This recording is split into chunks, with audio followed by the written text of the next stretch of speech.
Cae la tarde y en un rincón de la ciudad, en un pequeño jardín, alguien cuenta una historia, reflexiona en voz baja o conversa, paseándose bajo los árboles. Es hora de volver a casa, bajar la velocidad y darle tiempo al tiempo. Christian Warnken nos abre la verja de su jardín para que respiremos aire puro y oxigenemos el espíritu. En Pauta, aquí comienza Desde el Jardín. Una presentación de Grupo Educar, construyendo el futuro de la educación técnico-profesional en Chile. Lo esencial de toda exploración será volver al propio jardín, ver las cosas por primera vez, decía el poeta T.S. Eliot. Muy buenas tardes, queridas y queridos radiovidentes que al escucharme me ven en mi jardín. Saludo a los radiovidentes del norte, los que nos escuchan y nos ven en Iquique, en Antofagasta. También saludo a los radiovidentes de la quinta región, Viña del Mar, Valparaíso, metropolitana, y en el sur, en la frontera, en Temuco. Y sobre todo a los radiovidentes patagónicos que se suman a las transmisiones del jardín a través de las antenas de radio Polar de Punta Arenas. Estamos en enero, que duda cabe, eso se nota en el jardín, el aire está caluroso, por lo menos aquí en esta zona del planeta. Mi pobre Chicago está estresado, el pájaro sureño, con tanto calor. Pero sin embargo, una de los regalos del verano es la posibilidad de ir a festivales de cine abierto al aire libre, como el Festival Weekend, y el de Las Condes también, y sobre todo el Festival de Teatro, el FITAM. Todo aquello que no pudimos ver durante el año, podemos verlo, y muchas veces con obras muy interesantes, tanto montajes nacionales como internacionales, en distintos teatros, en distintas salas, en lugares del país. Y en esta FITAM, una de las obras que me llamó la atención, sí que reviso, y que me pareció una invitación provocadora, como tiene que ser el teatro, desafiante, es una obra que se estrenará entre el 16 y el 19 de enero en el Teatro Nescafé. Una mujer llena de vicios. Ya el título da un primer indicio. Esta obra es una adaptación de un ensayo autobiográfico de la escritora Virginie Despentes, que escribió un ensayo que se llama Teoría King Kong. Y a partir de ese texto, esto se convirtió en una obra de teatro que, como dije, es desafiante, entre otras cosas, porque la autora tiene el coraje, ya vamos a conversarlo, de mostrar su propia violación en primer lugar a los 17 años, y luego su decisión de prostituirse, que puede escandalizar, o uno puede decir, pero ¿cómo? Si uno sufrió un vejamen así, ¿por qué decide prostituirse? Entonces son preguntas fuertes, preguntas extremas que nos vamos haciendo y que de alguna manera la obra de teatro nos va, entiendo yo, invitar a entrar en el mundo de esta autora. Es un montaje muy interesante bajo la dirección de Alexandra von Hummel y la adaptación de Manuela Oyarzún, y con dos grandes actrices chilenas, que son Patricia Rivadeneira en primer lugar y Antonia Teijer, que parece que se entienden muy bien, casi se copian, como se dice en el lenguaje común y corriente, se copian en el sentido de que riman, de que fluyen juntas en la obra.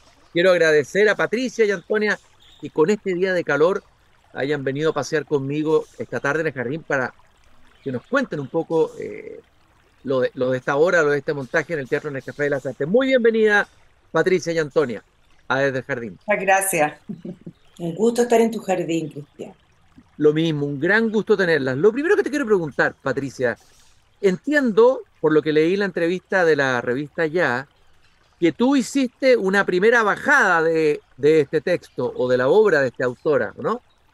Me gustaría cómo comenzó la relación con la obra y la vida de esta autora y qué te interesó ahí. Cuéntanos un poco de eso. Viene de una invitación que me hizo Irene González, directora del Nescafé de las Artes, que traía un grupo de argentinas que estaban trabajando este texto en modo como una especie de lectura dramatizada, llamémoslo. Ya. Esto se había hecho ya en Buenos Aires, de la mano del Teatro San Martín, muchas veces, y lo abordaron actrices icónicas de la Argentina, como la Mercedes Morán o la Cecilia Roth.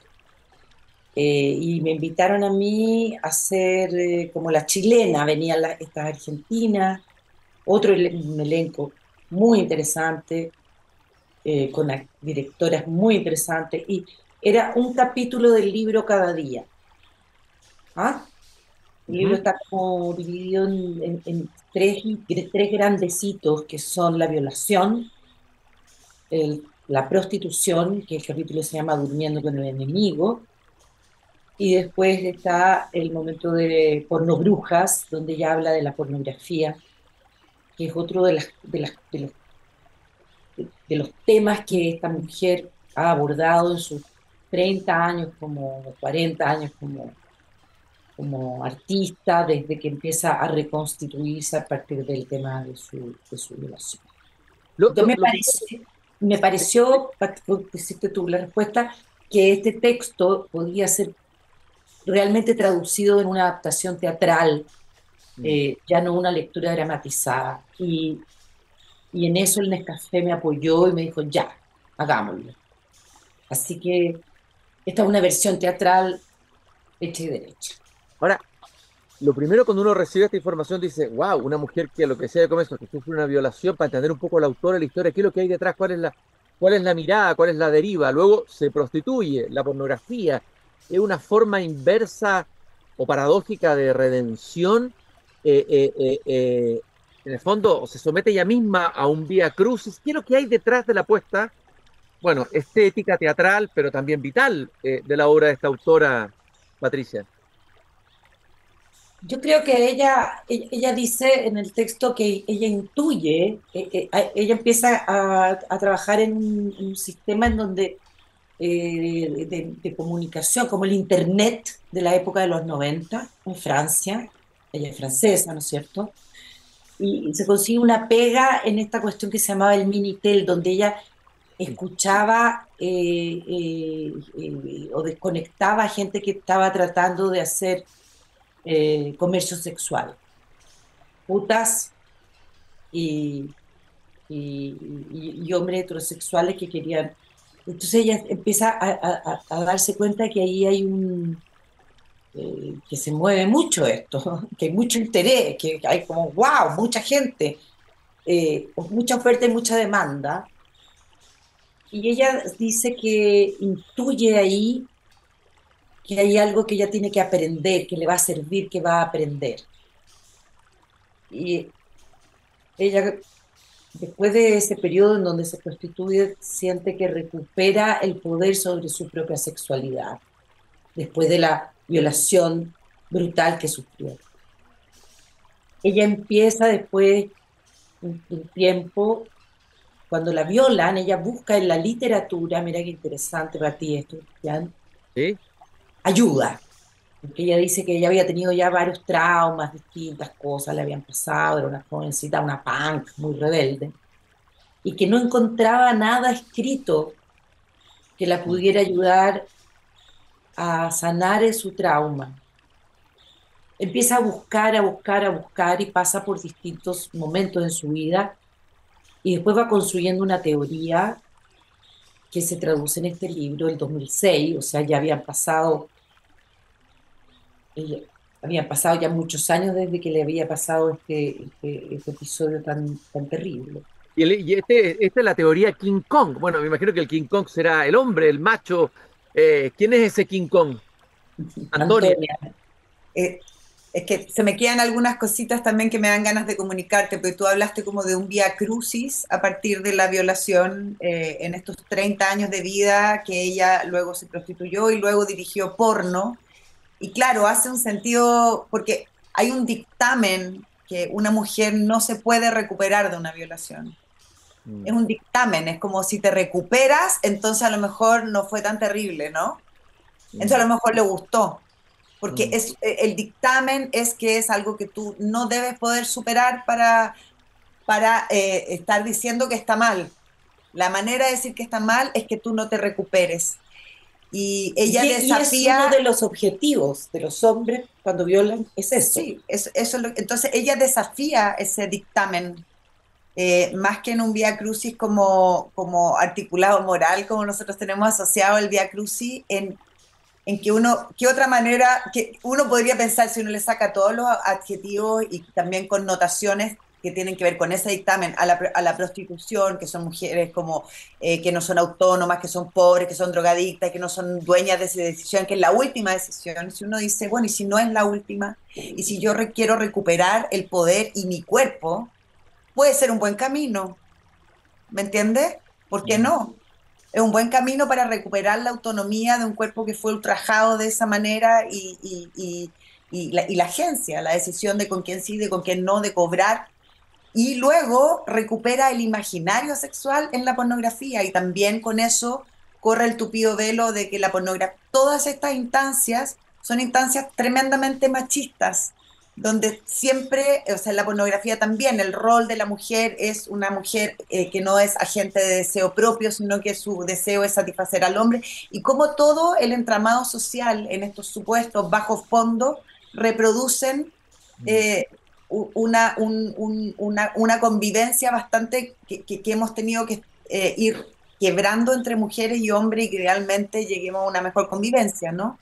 Pero ella lee el tejido social desde la violación, la prostitución y el porno.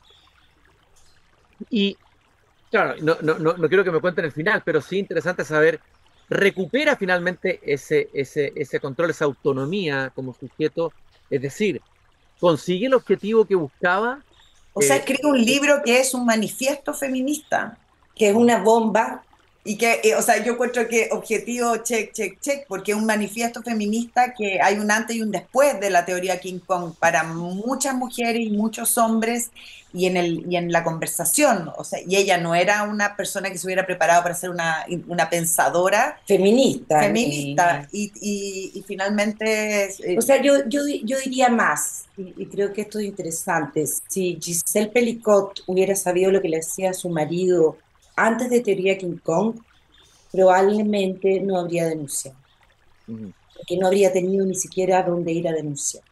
ujú. Este es un libro fundamental. Hay un antes y un después de Teoría King Kong. ¿Y Entonces es muy de qué interesante año para este libro? Chile que llegue y para nosotras es un honor también poder transformarlo en un espectáculo, que un espectáculo de alguna manera es algo más popular que un ensayo, ¿no? Un libro. Dime una cosa, ¿de qué año es este libro aproximadamente? 2006. Es del 2006. A ver, entonces tú, Patricia, habías hecho esta primera, había participado leyendo un fragmento, un monólogo en una lectura y decides tomar el desafío de convertirlo en una obra y buscas a una dupla que trabaje contigo y escoges, así fue, me imagino, ¿no?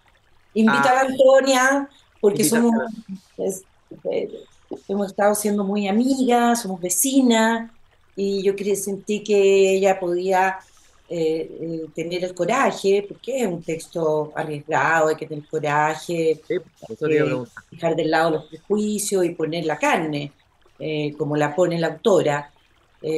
Tampoco, no, o sea, nosotros para hacer este proceso, también, sobre todo en la primera etapa, ¿no? Por supuesto, en el trabajo de mesa trabajamos con nuestras propias experiencias de vida y hay que tener coraje y verdad para afrontarlo, si no, no tiene sentido. Entonces fue muy rico porque la Antonia me dijo al tiro que sí.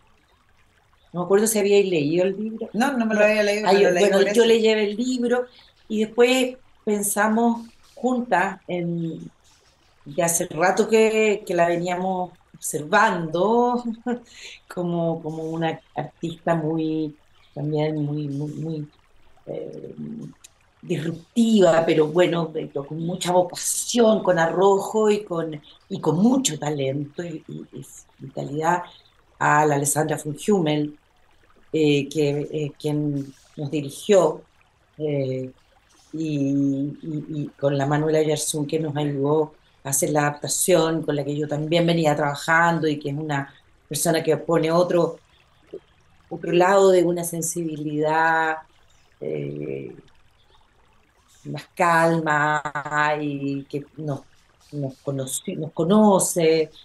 Las cuatro nos conocíamos, entonces, pero no habíamos, algunas no habíamos trabajado juntas, pero somos más o menos de una generación parecida y la cuestión fue una buena, digamos, los ingredientes fueron buenos, Nescafé y Tenemos Sales también, fue El quinto la elemento. quinta heroína, el quinto elemento y fue también bonito poder trabajar con las mujeres. Y Fueron- Antonio, cuando tú recibes la invitación, Patricia dice, tiene que ser valiente, una mujer valiente, una actriz valiente en asumirlo. A ver, ¿qué ha significado para ti encarnar y trabajar esta obra? ¿Cuáles han sido los desafíos más potentes? ¿Cuáles han sido los límites a donde has tenido que llegar? ¿Cómo ha sido tu proceso? No te voy a Eh, preguntar el Vía Crucis, ya tengo claro que no voy a preguntar más tú, porque no fue un Vía Crucis, pero un proceso catártico, que es parte de la esencia del teatro, ¿no? Eh, ¿Cómo ha sido esa experiencia personal? bueno, muy gozoso, porque la catarsis uno siempre la tiene asociada como a momentos de conflicto y de horror o cosas así, y la verdad es que ha sido un proceso súper gozoso también, porque, bueno, leí el libro y lo encontré una bomba, dije, yo quiero ponerme todas esas palabras en la boca o en el cuerpo donde me las tenga que poner, yo quiero habitar esto, me interpela, me hace sentido, me llena de emoción poder poner esto arriba de un escenario, ¿no? Y también, antes que nada, el goce de trabajar con la Patti. Sí, pues, sí, antes que nada, antes de leer el libro, yo creo que te dije que sí, porque encontraba muy bonito meternos en el problema juntas, atravesar ese mar, ese océano, sumergirnos ahí.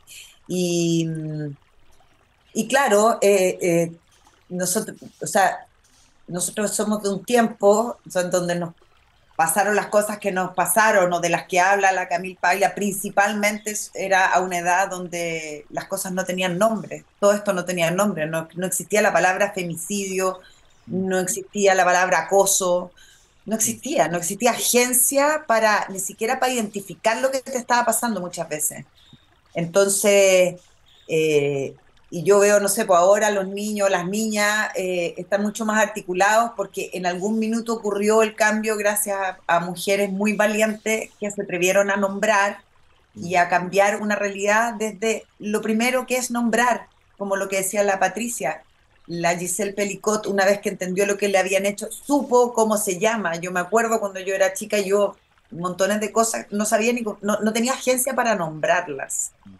Y, y entonces es súper, no sé, profundo y me importa y me interpela y me llena de alegría meterse en este tema y poder seguir contribuyendo a la agencia para poder nombrar. Porque, ¿sabes, Cristiana? Hay algo que hay que entender para tú no has visto el espectáculo, pero que vengas a ver. Y es que ella aborda todo esta, llamémoslo, el drama de su vida. Hay rabia, hay momentos más tristes, hay momentos, pero no es un melodrama, si le tuviéramos que poner música. Ajá. Es una canción punk o rock. Mm. Entonces, aquí todo lo que ella procesa, lo procesa con fuerza, con desparpajo, pero con optimismo, y es muy sexy su Ujú. escritura, ¿ya? Entonces nadie se va a ir a encontrar ahí con un melodrama. Y Un drama victimista, por decirlo así, ¿no? si hay algo que ella entiende si la Virginie Despentes, cuando realmente comprende lo que le pasa cuando encuentra la respuesta que no había encontrado en la literatura, es cuando lee un artículo de Camille Paglia que la Antonia acaba de nombrar, que es una feminista, Antifeminista, feminista, pendenciera, que va, Ya. ¿Qué es pendenciera, eso? ¿Qué es militante eso? contra el victimismo, defensora feroz del poder sexual de la mujer como vampirizador vampirizadora. y doblegador del hombre. Esta, ¡Ah!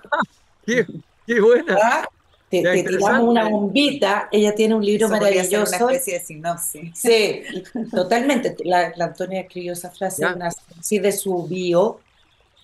Esta mujer, la Virginia, leyendo una revista gringa, qué sé yo, encuentra una nota sobre Camille Paglia y va a Filadelfia desde Francia a entrevistarla porque ahí encuentra una respuesta para superar de alguna forma su trauma.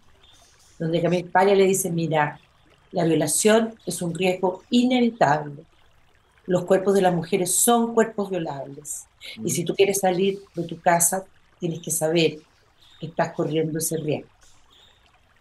Y en vez de victimizarse y quedarte llorando o avergonzarte porque estás viva, desdramatízalo y supéralo. Esto, existe desde muy antiguo. O sea, ¿qué es la Caperucita Roja si en un cuento que se contaba para en lenguaje simbólico transmitirle a las niñas que escucharan el cuento que existía ese peligro, que estaba el lobo ahí, en cualquier lugar, acechando a la Caperucita, ¿no es cierto? Eso es. si tenía que atravesar el bosque para ir a ver a tu abuela, que tenía que hacerlo porque no podías dejar de ir a ver a tu abuela, y en el caso de la Virginie no quería dejar de hacer dedo, ni dejar de ir a los conceptos punk, ni dejar de tomar droga, ni dejar de hacer nada de lo que quería hacer. Eh, de hecho, ella dice, seguía haciendo dedo, porque cuando la violan unos gallos que la llevan a dedo. Mm. Eh, entonces ella ahí encuentra una respuesta que al principio le parece terrible y horrible y después empieza a hacer esta teoría que una de las cosas que ella dice es que de alguna forma la violación es un sistema político para doblegar a las mujeres. Pero hay algo más importante que creo que es bueno decir. Ella hace al final un llamado a la masculinidad, a los hombres, a hacer su propia revolución masculina. Eso es interesante. ¿Cuál sería esa revolución masculina? Esa pregunta te la Te haría dijera yo yo a a ti. ti, tú eres un macho heterosexual, ¿verdad? Sí, pero ¿cuál sería en esta mirada, en la mirada del autor? O sea, nosotros Oye, te eso es lo estamos que hablando, nosotros estamos esperando, estamos esa esperando. respuesta a las mujeres. Pero efectivamente se trata de decirle que no a ciertos mandatos, ¿no?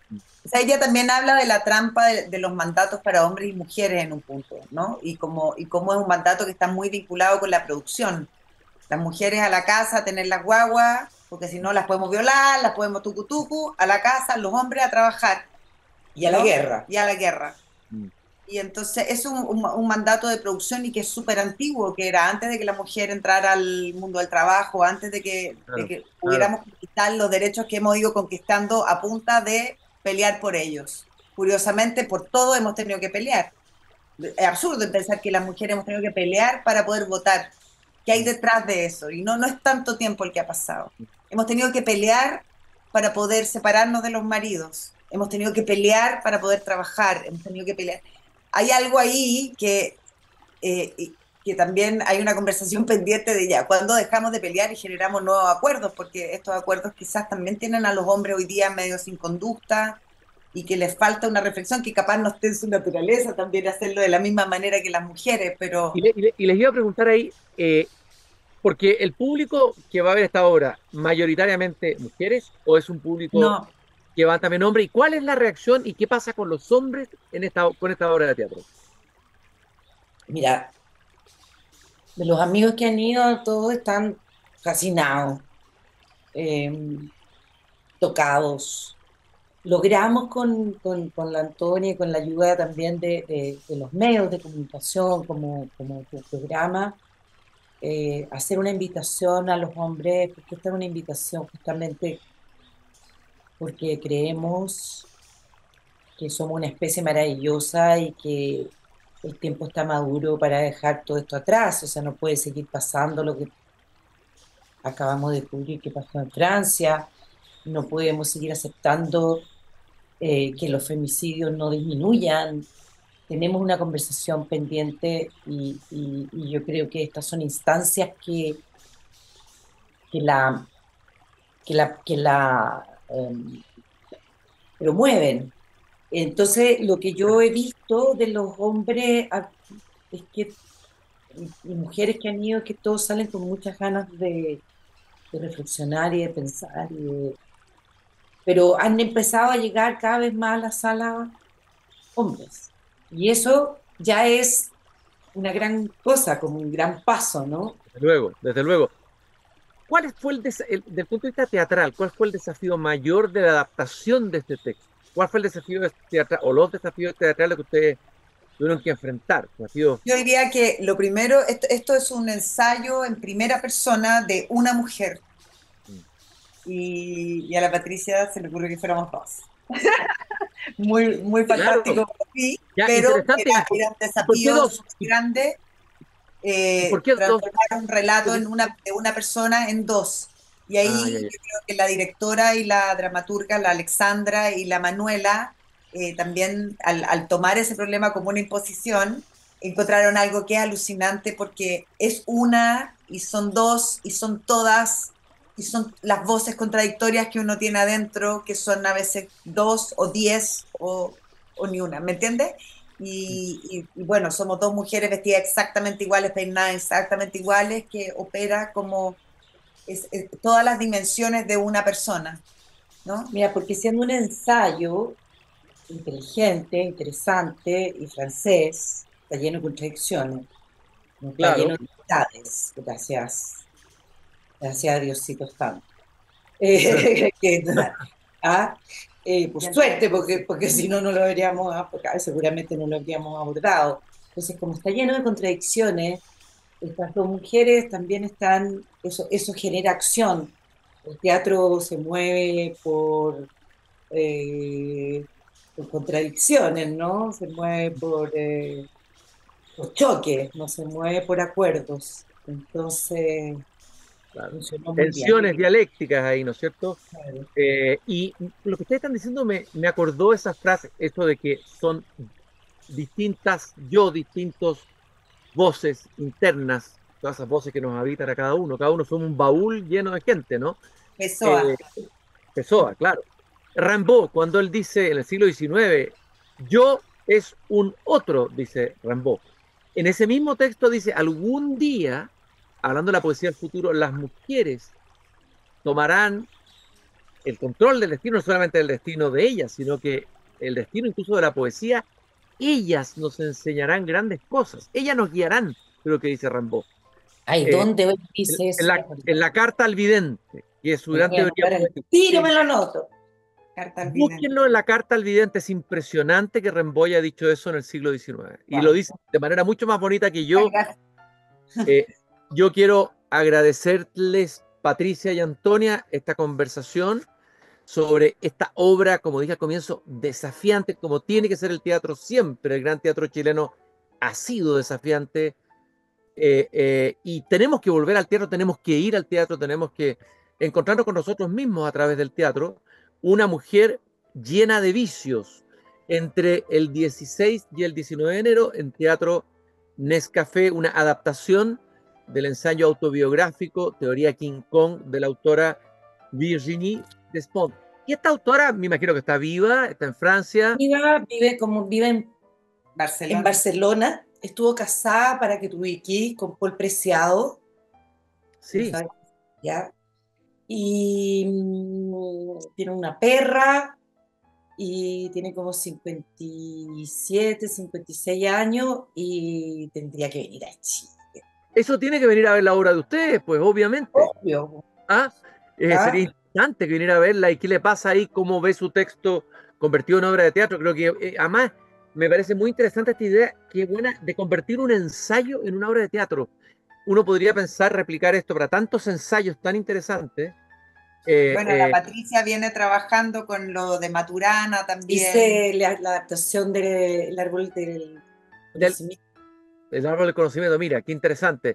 Bueno, Patricia y Antonia, mucho éxito Muchas en gracias. esta obra que es exigente para ustedes mismos, pero también exigente para el público que la va a ver, más exigente todavía para los hombres, por lo tanto tenemos que ir doblemente. Por eso Y lo van a pasar chancho. No, sí, pues Eso, la obra está montada. diversión garantizada. Sí. No me cabe la menor Solo duda. 4 funciones, ¿ah? Del 16 al 19 puede sonar como que harto y son solo 4 Solo funciones. 4 y después se pasan, eso ocurre No hay mucho. Que le dicen, tiempo. voy a ir y no voy. Una buena alternativa dentro de lo que es el Festival Teatro 1000. Muchas gracias por haber Muchas venido a mi gracias. jardín y Chao, caminar conmigo esta Cristian. tarde. Feliz Un gusto. año. Feliz año también para usted y mucho éxito en todos sus proyectos teatrales. Y nosotros, queridos radiovidentes, nos encontramos nuevamente aquí mañana cuando vuelva a abrir la verja de madera de mi jardín con una conversación tan interesante y que nos deja pensando como esta. Hasta mañana. Chao, chao.